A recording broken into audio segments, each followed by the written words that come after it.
ಹಲಸಿನಹಣ್ಣಿನ ಕಾಲ ಬಂದರೆ ಸಾಕು ಹಲಸಿನಹಣ್ಣಿಂದ ಏನೆಲ್ಲ ಅಡುಗೆ ತಿಂಡಿಗಳನ್ನ ಮಾಡ್ತಾ ಇರ್ತೀವಿ ಅಲ್ವಾ. ಅದರಲ್ಲಿ ಈ ಹಲಸಿನಹಣ್ಣಿನ ಗಾರ್ಕೆ ಅಥವಾ ಹಲಸಿನಹಣ್ಣಿನ ಬೋಂಡಾನು ಕೂಡ ಒಂದು. ನಮಸ್ಕಾರ ಎಲ್ರಿಗೂ, welcome back to my channel. ಇವತ್ತಿನ ರೆಸಿಪಿ ಹಲಸಿನಹಣ್ಣಿನ ಗಾರ್ಕೆ ಅಥವಾ ಬೋಂಡ ಮಾಡೋದು ಕೂಡ ತುಂಬಾ ಸುಲಭ, ಜೊತೆಗೆ ರುಚಿಕರನೂ ಕೂಡ. ಒಂದು ಬೌಲ್ಗೆ 1.5 ಲೋಟ ರೇಷನ್ ಅಕ್ಕಿನ ಹಾಕ್ಕೊಳ್ತಾ ಇದ್ದೀನಿ, ಅಥವಾ ಇಡ್ಲಿ ದೋಸೆ ಅಕ್ಕಿ ಆದರೂ ಕೂಡ ಆಗುತ್ತೆ. ಒಂದು 2-3 ಬಾರಿ ನೀರಿಂದ ಚೆನ್ನಾಗಿ ತೊಳ್ಕೊಂಡು ಬಿಡೋಣ. ನಂತರ ಇದನ್ನು ನೀರನ್ನು ಹಾಕಿ ಒಂದು 4ರಿಂದ 5 ಗಂಟೆಗಳ ಕಾಲನಾದರೂ ನೆನೆಸ್ಕೊಳ್ಬೇಕು. ಚೆನ್ನಾಗಿ ನೆಂದರೆ ಬೋಂಡ ಅಥವಾ ಗಾರ್ಕೆ ತುಂಬಾ ಚೆನ್ನಾಗಾಗುತ್ತೆ. ನಮ್ಮ ಕಡೆ ಅಂದರೆ ಹಾಸನ ಕಡೆ ಎಲ್ಲ ಹಲಸಿನಹಣ್ಣಿನ ಬೋಂಡ ಅಂತ ಹೇಳ್ತೀವಿ. ಚಿಕ್ಕಮಂಗ್ಳೂರು ಸೈಡು, ಮಂಗಳೂರು ಸೈಡೆಲ್ಲ ಗಾರ್ಕೆ ಅಂತ ಹೇಳ್ತಾರೆ. ನೆನೆಸಿಟ್ಟಂತಹ ಅಕ್ಕಿನ ನಾನು ಸ್ವಲ್ಪನೂ ಕೂಡ ನೀರಿಲ್ದಂಗೆ ಸೋಸ್ಕೊಂಡಿದ್ದೀನಿ. 1.5 ಲೋಟ ಅಕ್ಕಿಗೆ ನಾನು ಸುಮಾರು ಅದರ 2ರಷ್ಟು ಹಲಸಿನಹಣ್ಣನ್ನು ತೊಗೊಂಡಿದ್ದೀನಿ. ಒಂದು ಮಿಕ್ಸಿ ಜಾರ್ಗೆ ಸ್ವಲ್ಪ ಅಕ್ಕಿನ ಹಾಕ್ಕೊಂಡು, ಅಕ್ಕಿನ ಎಷ್ಟು ಹಾಕ್ಕೊಂಡಿವೋ ಅದ್ರ ಸಮ ಪ್ರಮಾಣವಾಗಿ ಹಲಸಿನ ತೋಳೆಗಳನ್ನ ಹಾಕ್ಕೊಳ್ತಾ ಇದ್ದೀನಿ. ನೀರನ್ನು ಹಾಕದೆ ನುಣ್ಣಗೆ ರುಬ್ಕೊಳ್ಬೇಕಾಗತ್ತೆ. ಈ ರೀತಿಯಾಗಿ ನುಣ್ಣಗೆ ರುಬ್ಕೊಂಡಿದ್ದೀನಿ. ದೋಸೆ ಹಿಟ್ಟಿನ ಅದಕ್ಕಿಂತ ತುಂಬ ನೈಸಾಗೆ ರುಬ್ಕೊಳ್ಬೇಕಾಗತ್ತೆ. ಎಷ್ಟು ಅಕ್ಕಿನ ತೊಗೊಂಡಿರ್ತೀವೋ ಅದ್ರ 2ರಷ್ಟು ಹಲಸಿನ ಹಣ್ಣನ್ನು ಹಾಕೋದ್ರಿಂದ ಯಾವುದೇ ರೀತಿಯಾದ ಸೋಡಾ ಬಳಸೋ ಅವಶ್ಯಕತೆಯೂ ಕೂಡ ಇರೋದಿಲ್ಲ. ರುಚಿನೂ ಕೂಡ ತುಂಬಾ ಚೆನ್ನಾಗಿರುತ್ತೆ.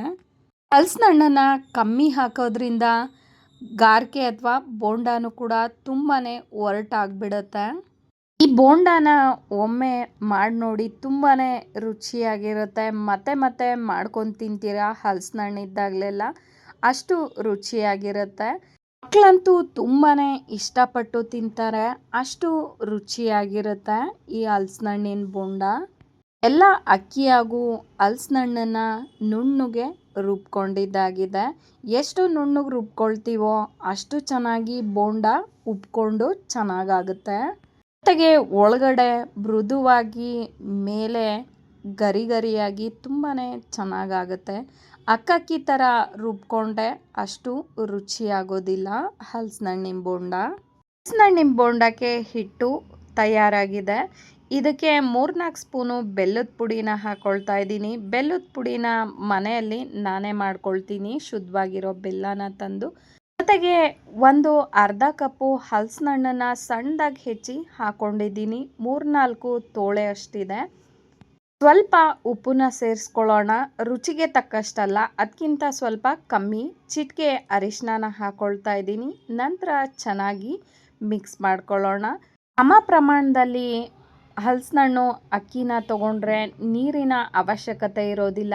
ನೀರನ್ನು ಹಾಕದೇ ಇದ್ದರೆ ಹಿಟ್ಟು ಕೂಡ ಗಟ್ಟಿಯಾಗಿ ಬರುತ್ತೆ. ಜೊತೆಗೆ ಬೋಂಡಾನು ಕೂಡ ತುಂಬ ಚೆನ್ನಾಗಿ ಸಾಫ್ಟಾಗಿ ಆಗುತ್ತೆ. ಈ ಹದಕ್ಕೆ ಹಿಟ್ಟು ತಯಾರಾಗಿದೆ. ಹಲಸಿನ ಹಣ್ಣ ಸಣ್ಣಗೆ ಹೆಚ್ಚಿ ಹಾಕ್ಕೊಂಡ್ರೆ ತಿನ್ನುವಾಗ ಅಲ್ಲಲ್ಲೇ ಒಂದೊಂದು ಬಾಯಿಗೆ ಸಿಕ್ಕರೆ ಇನ್ನೂ ರುಚಿಯಾಗಿರುತ್ತೆ ಬೋಂಡ. ಎಣ್ಣೆನೂ ಕೂಡ ಬಿಸಿಯಾಗ್ಲಿಕ್ಕೆ ಇಟ್ಕೊಳ್ಳೋಣ. ಎಣ್ಣೆ ಚೆನ್ನಾಗಿ ಕಾಯ್ದ ನಂತರ ಮೀಡಿಯಮ್ ಫ್ಲೇಮ್ ಇಟ್ಕೊಂಡು ಬೋಂಡಾನ ಹಾಕ್ಕೊಳ್ಬೇಕಾಗುತ್ತೆ. ಒಂದು ನಿಂಬೆಹಣ್ಣಿನ ಗಾತ್ರಕ್ಕೆ ಗೋಲಾಕಾರಕ್ಕೆ ಬೋಂಡಾನ ಹಾಕ್ಕೊಳ್ಳೋಣ. ಪಾತ್ರೆಯ ಅಡೆಯಿಂದ ಹಿಟ್ಟನ್ನು ತೆಕ್ಕೊಂಡ್ರೆ ಗೋಲಾಕಾರಕ್ಕೆ ಬೋಂಡಾನ ಹಾಕ್ಕೊಳ್ಬೋದು. ಸಾಮಾನ್ಯವಾಗಿ ಈ ಕಡಲೆ ಹಿಟ್ಟಿನ ಬೋಂಡಗಳನ್ನೆಲ್ಲ ಮಾಡುವಾಗ ಮೊದಲನೇ ಬಾರಿ ಬೋಂಡ ಬಜ್ಜಿನ ಹಾಕಿದಾಗ ಸ್ವಲ್ಪನಾದರೂ ಬಾಣಲೆಗೆ ಅಂಟ್ಕೊಳ್ಳುತ್ತೆ ಅಲ್ವಾ. ಈ ಹಲಸಿನ ಹಣ್ಣಿನ ಬೋಂಡಾನ ಹಾಕಿದ್ರೆ ಹಾಗೇನೆ ಜಾರ್ಕೊಂಡು ಹೋಗ್ತಾ ಇತ್ತು. ಅಷ್ಟು ಚೆನ್ನಾಗಿ ಸುಲಭವಾಗಿ ಬೋಂಡಾನ ಮಾಡ್ಕೊಳ್ಬೋದು. ಈ ರೀತಿ ಕೆಂಪುಗೆ ಗರಿಯಾಗಿ ಬೋಂಡಾನ ಬೇಯಿಸಿ ತೆಕ್ಕೊಳ್ಬೇಕಾಗತ್ತೆ. ನಾನು ಇನ್ನೊಂದು ಬಾರಿನೂ ಕೂಡ ಹಾಕ್ಕೊಳ್ತಾ ಇದ್ದೆ. ಇನ್ನೇನು ಮಕ್ಕಳು ಸ್ಕೂಲಿಂದ ಬರೋ ಟೈಮ್ ಆಗಿತ್ತು. ಅವ್ರಿಗಂತೂ ಹಲಸಿನ ಹಣ್ಣಿನ ಬೋಂಡ ಅಂದರೆ ತುಂಬಾ ಇಷ್ಟ.